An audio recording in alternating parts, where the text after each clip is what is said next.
This can be your itinerary for your upcoming food trip in Binondo. So it's currently 7 a.m. Maulan pa, pupunta kaming Binondo. Magpo-food trip kami sa Binondo nang ganito kaaga, alas 7. Babiyahe kami. See you later!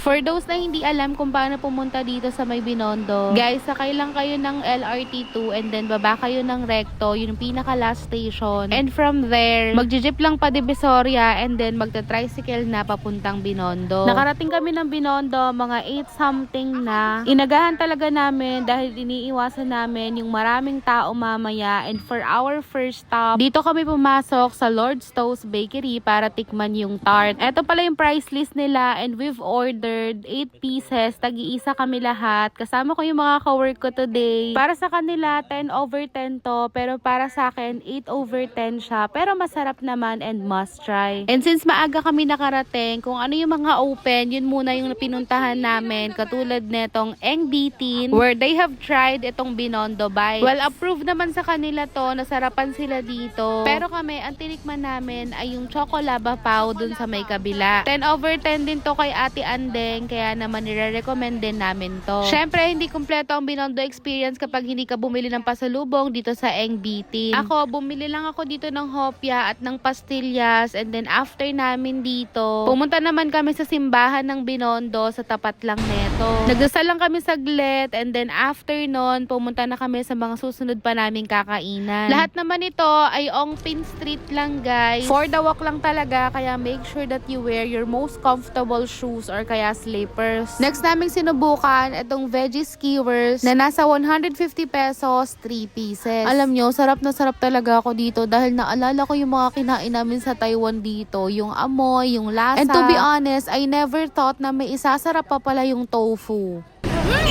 Harap to!